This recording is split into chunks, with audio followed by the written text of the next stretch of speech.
Thank you for your purchase, and please come again. Before handing over the Tatas and More shopping bag, Mallory baby Gillham stuck in a couple of the come-again condoms that the shop's owner, Liam Turlock of Bela, passed out for swag. Mrs. Garcia winked. "Those are my favorites." Mrs. Garcia was 80 if she was a day, but she was a regular at Tata's. Lingerie for the full-figured woman. A widow, she was one of the senior citizens who took pole dancing classes from Mallory on Tuesday evenings. Mallory winked back. "Mine too." "I'll see you Tuesday, baby."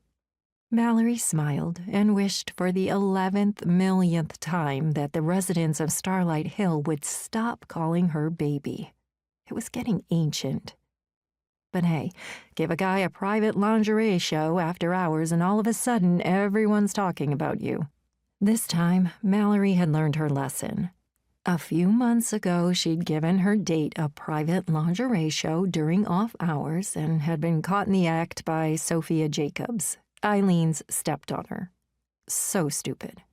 But Mallory had been lonely, and Stan, who worked construction with Wallace Turlock's company, had been so kind, safe. He didn't make any sudden movements around a girl. Stan had nicknamed her Baby, and it stuck. She had no idea that Stan was dating Angie, the cook at Sophia's restaurant. Funny, but he hadn't mentioned it. After that slip-up, Angie had broken up with Stan, Stan had left town for a job, and Mallory had been summarily fired from her closing manager position at Tatas by Sophia, who'd been helping Eileen manage the store. Then Eileen had immediately found Mallory another job, this time teaching dance to the senior citizens at the Break-a-Leg School of Dance.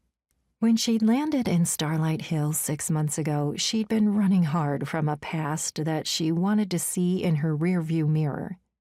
It wasn't supposed to be permanent, just a temporary stop on the way to her new life. But then Sophia and Eileen had taken her in, had forgiven her for a bad choice. No one had ever done that for her before. The residents of Starlight Hill, most of them, were good-hearted people that had taken this Texan in. Most of them. But after the fiasco with the lingerie incident, too many other residents had definite opinions about Mallory for that slip-up. After all, Mallory was, well, Baby.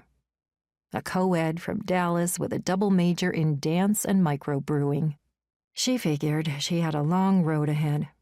But eventually, she would convince the people of Starlight Hill that she wasn't a homewrecker, and she had absolutely zero interest in hooking up with any more men.